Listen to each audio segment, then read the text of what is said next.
Seguinte, se eu tenho uma aplicação muito bacana e que já está ali rodando, por que diabos eu tenho que desmembrar essa aplicação em 3 outras aplicações? Isso vai me garantir com certeza maior custo para ficar dando manutenção disso daí. Se tiver um bug, eu tenho que olhar agora em 3 lugares para ver onde que aconteceu. E se eu quiser fazer uma feature, é muito provável que eu tenha que fazer mais pull requests porque eu tenho 3 elementos ali. Por que eu tenho que fazer isso? Bom, esse tipo de pergunta é uma pergunta muito boa quando a gente vai falar sobre os tais microserviços. E honestamente, eu tenho que ser sincero aqui, cara, o quanto mais eu converso com a rapaziada sobre microserviços, eu acho que eles não entenderam. A gente está em 2026 e eu acho que a galera não entendeu direito a ideia sobre microserviços. Na verdade, ele é muito mais uma troca do que uma necessidade tecnológica. Ou seja, você já deve ter ouvido isso por aí, mas é um grande trade-off.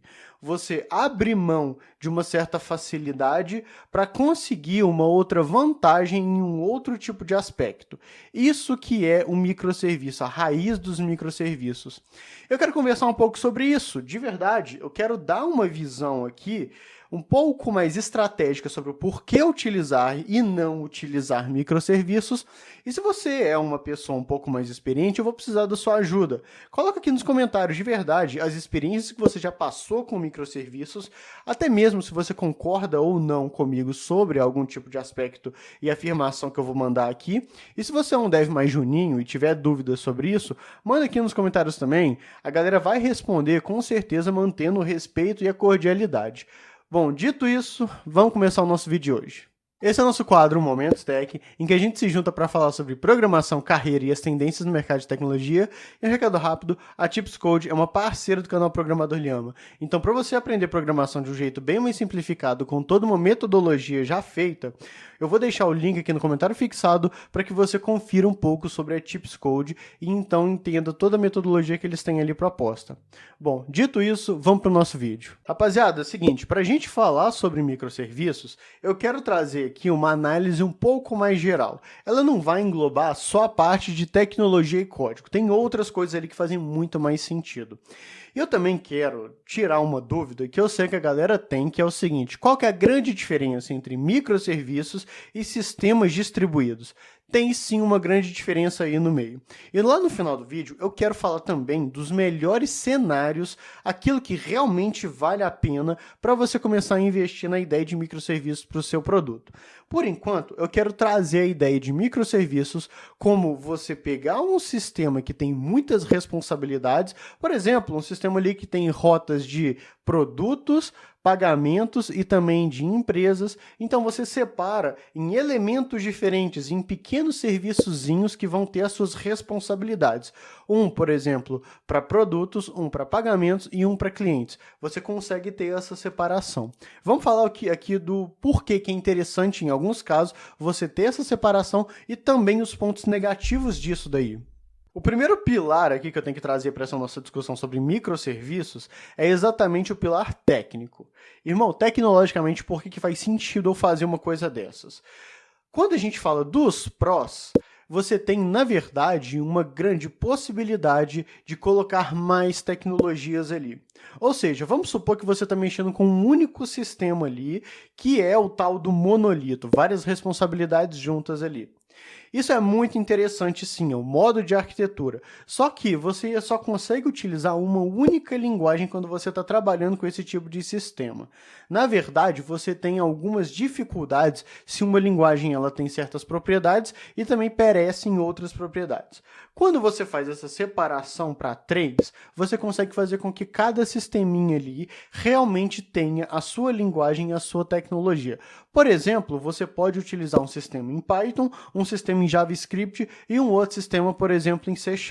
Isso é muito comum você ver em empresas adotando isso, porque cada tecnologia vai ter a sua funcionalidade, o lugar onde elas mais brilham, a sua linguagem vai ter um poder maior em um lugar do que em outro.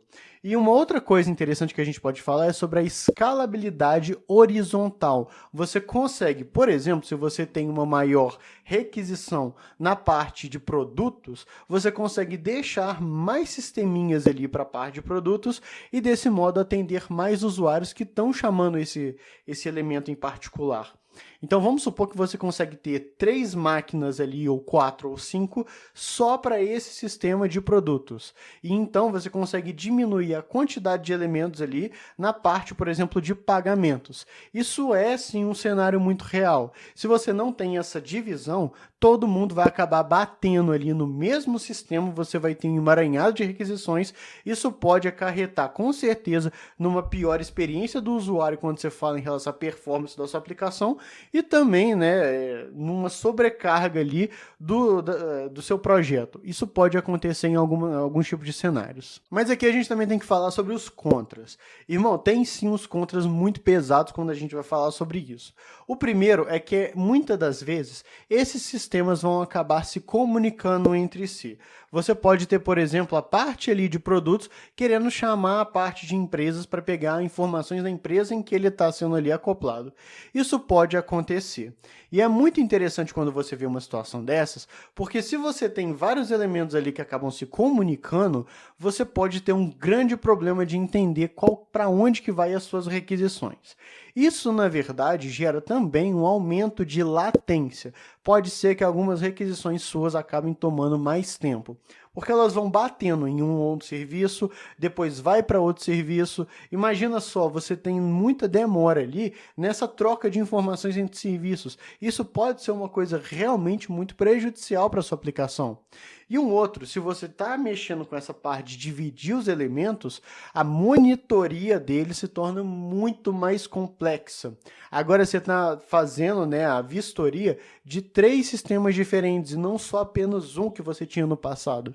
Isso realmente gera mais custo para a sua aplicação quando você fala, por exemplo, numa hospedagem em nuvem. Microserviços são caros, muito mais caros do que você colocar tudo em um único lugar. Outro pilar que a gente tem que trazer aqui para a nossa conversa é exatamente a ideia de arquitetura.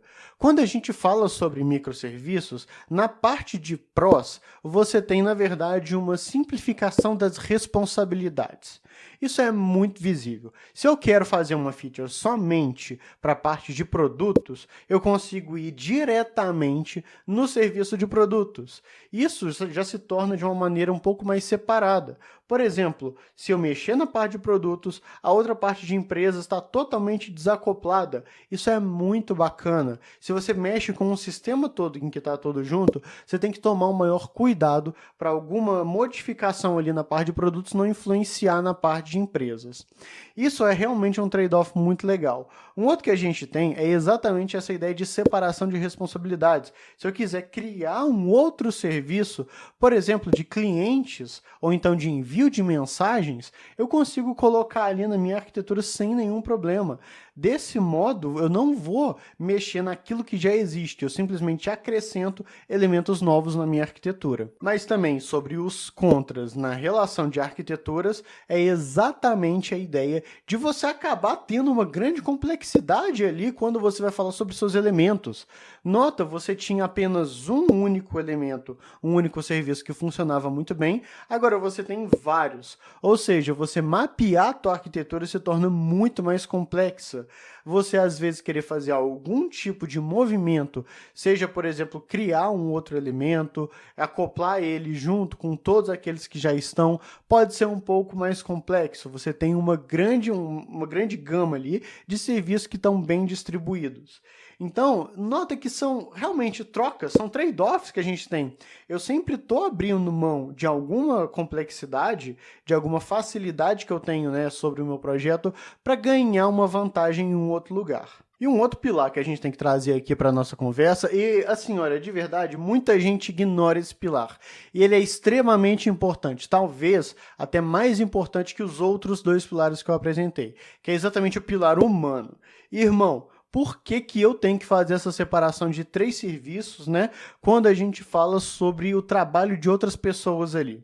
Quando a gente fala dos prós, a gente realmente tem uma grande facilidade na separação de equipes.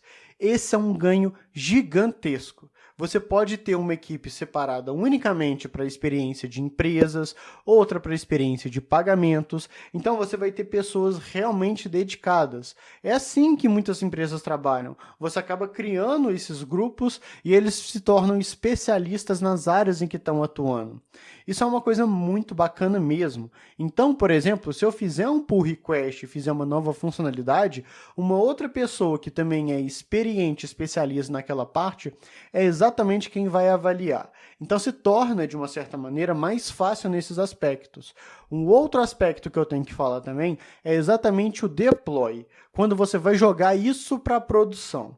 Se você tem, por exemplo, sistemas que são separados, é muito mais simples eu fazer um deploy de uma pequena parte do que, por exemplo, ter que ficar buildando tudo ali de um sistema muito grande. Eu já participei de uma certa empresa em que o deploy ele durava pelo menos 3 horas e era feito domingo de madrugada, porque realmente era muito complexo. Se desse problema e ter que dar um rollback, isso durava horas.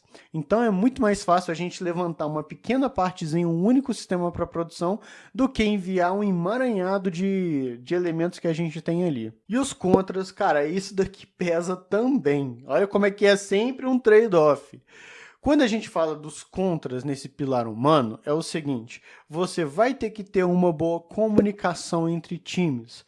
Às vezes, a galera de pagamentos tem que conversar muito com a galera ali que está mexendo com a parte de empresas. Essa troca de informações ela tem que ser muito bem afiada para que você tenha realmente uma coesão na sua construção. O meu trabalho não vai atrapalhar o trabalho daquele outro cara ali do outro time.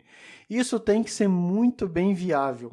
E uma outra coisa que a gente vai tendo quando a gente separa esses outros sistemas é exatamente a complexidade para você conseguir entender todos os elementos que estão ali. Irmão, agora em vez de um único tipo de projeto que você tem, que você pode, por exemplo, pegar alguns finais de semana para tentar entender isso, você vai ter um emaranhado ali de outros produtos que estão todos sendo feitos ali em paralelo. Você conseguir entender como é que isso tudo se comporta, quais que são os fluxos, todas as funcionalidades, até os planos futuros desse tipo de produto, se torna muito complexo. Então isso daí é realmente uma coisa muito difícil de você colocar quando você está falando sobre microserviços e principalmente sistemas distribuídos. Nota que é muito difícil você entrar numa empresa e entender 100% de todos os produtos e de todos os serviços que estão ali. E agora, a grande pergunta que algumas pessoas têm e que eu faço questão de colocar aqui no vídeo. Qual que é a grande diferença entre sistemas distribuídos e microserviços? Irmão, olha só, quando a gente está falando sobre microserviços, a gente está falando de uma divisão total de serviços e responsabilidades. Então, você tem realmente um sistema ali que é focado, por exemplo, para empresas, outro que é feito para pagamentos e outro que é feito ali, por exemplo, para produtos. Nesse caso, até o banco de dados, em muitos dos casos, ele é separado. Você tem um único banco para produtos, um único banco para empresas e um único banco para pagamentos. Você tem um desacoplamento total. Isso daí é muito bom, porque, na verdade, se o sistema, por exemplo, de empresas cai, o sistema de pagamentos e também o sistema de produtos, ele continua de pé. Então, você tem, assim, um modo mais fácil de continuar entregando valor ali para os clientes sem que o sistema todo caia.